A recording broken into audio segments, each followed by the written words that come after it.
Hello my dear friends and my dear students, myself Dr. J.P. Tripathi. Today I am going to tell you a very two important topic of forensic medicine which comes under unnatural sexual offences, that is bestiality and buccal coition. These two types of sexual offences, bestiality and buccal coition, comes under unnatural sexual offences. Before starting my lecture, I would like to disclaimer that this video presentation is exclusively prepared for academic purpose only. Nothing in this presentation constitutes advice and to encourage anyone. This topic is related to my previous lecture, means this bestiality and buccal coition comes under unnatural sexual offences. Two other types of unnatural sexual offences are sodomy, tribadism or lesbianism. I have already covered and prepared lecture for you in my previous videos. Please refer it. Now I am going to start today's topic, bestiality. Bestiality means zoophilia. It's also called as bestiosexuality. Okay, it is a type of unnatural sexual offences. Bestiality or zoophilia, it is a cross-species sexual activity between human and non-human animals. Means if sexual activities takes place between human beings and animal, it is called as bestiality or zoophilia.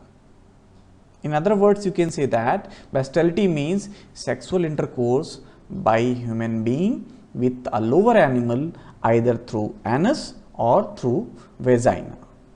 It is called as bestiality. As we have studied, bestiality is a sexual relationship between human beings and animals.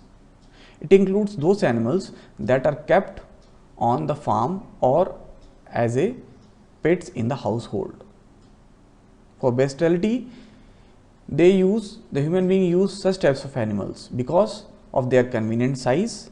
Animals like calves, cattle, pig, goat, chicken, ducks, geese, dog, sheep, donkey and many more lower animals are there where these types of activity is performed. So, these are the animals. Let me explain few things about this bestiality. It depends upon male or female. Generally, cattle, sheep, goats are mostly used by the males, whereas animals like dog, cats are used by the female as they are easily available. And usually what happens here, the actual coitus is very rare in this case. Usually the animals manipulates the genitalia with its mouth. Okay, these types of activity is very common with the females. Okay, so these are the animals where the male and female used for these types of activity, bestiality. Now I am going to tell you about the prevalence. Okay, generally bestiality is seen in the person who are sex starved, person employed to look after the animals, the person suffering from mental abnormalities. It is very commonly seen in the persons who are either little bit mentally abnormal or the person who are sex starved, who are living far away from his or her life partner, or the person who are employed in the farms to look after their animals, various animals. So, these types of person get involved in such types of activities. Another very important thing is that, okay, sometimes what happens, it is advised, some illiterate person advise anyone that if he is suffering from any venereal disease, they believes that if he'll do the sexual intercourse with the lower animal, their venereal disease get cured. Okay, that's why sometimes the act is committed due to false belief that the venereal disease is cured by intercourse with the lower animals. Now I am going to tell you about the findings and the punishment.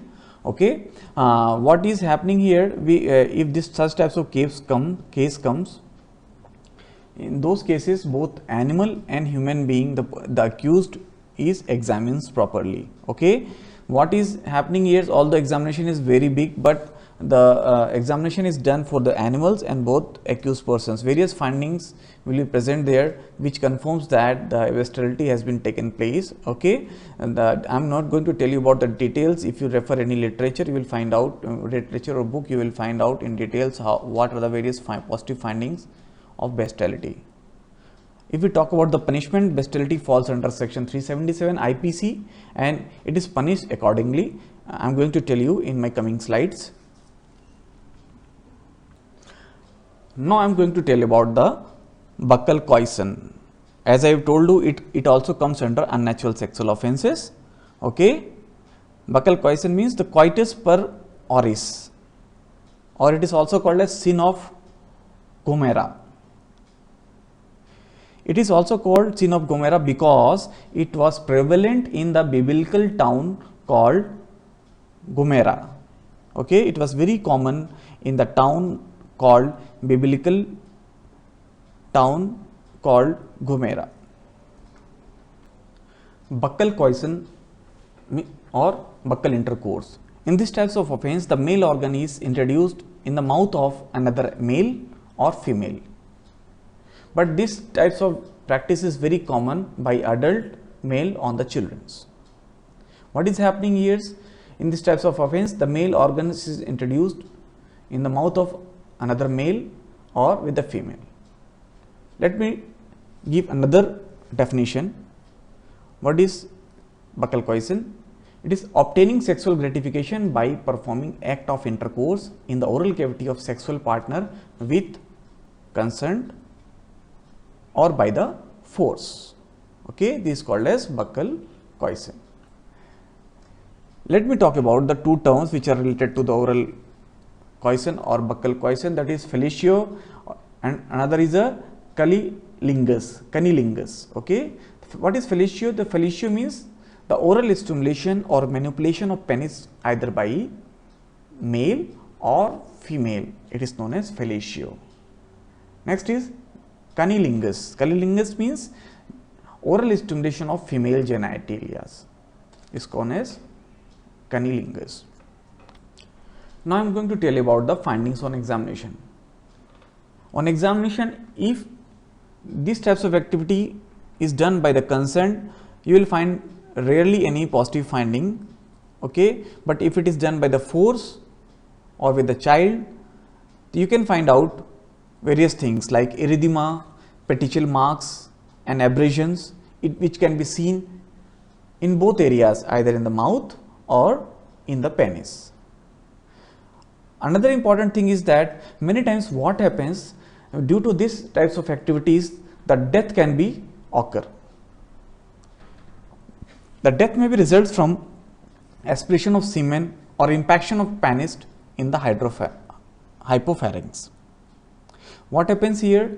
Many times the person get died because either because of impaction of penis, the penis get impacted in the hydropharynx, or many times the passive person aspirate the semen, it get aspirated in the lungs and person dies due to asphyxia.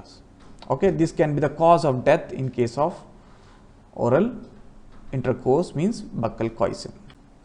Another medical legal points in examination is that the diagnosis is made by finding the semen in the respiratory tract or on the stomach of the victim. If semen is present in the respiratory tract or the stomach of the victim, it confirms the diagnosis that this types of activities has been taken place with that victim. Okay. Even another thing is that the spermatozoa can be found in the mouth up to 9 hours of such activities. Okay. Then punishment. As I have told you in my previous lectures that these types of unnatural activities comes under section 377, means IPC section 377 defines unnatural sexual offences as voluntary sexual intercourse against the order of nature with any woman, man or animals.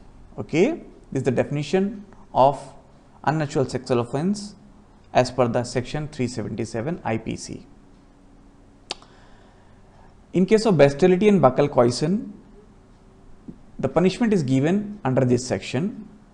Okay, this bestiality and buccal coition falls under section 377 IPC, and punishment given is imprisonment up to 10 years or 10 years with fine.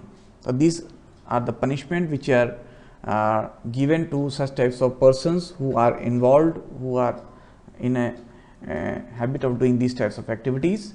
Okay, so this was all about the punishment. So my dear friends and my dear students, this was all about today's topic. Today I have told you in detail about the two types of unnatural sexual offences, means about bestiality and another is a buccal coition. These are two types of abnormal or unnatural forms of sexual offences. Okay, I hope you understand many things, you have learned many things from this lecture. Thanks for watching. Please subscribe for upcoming topics. Thanks again. Take care of yourself. Stay happy and healthy.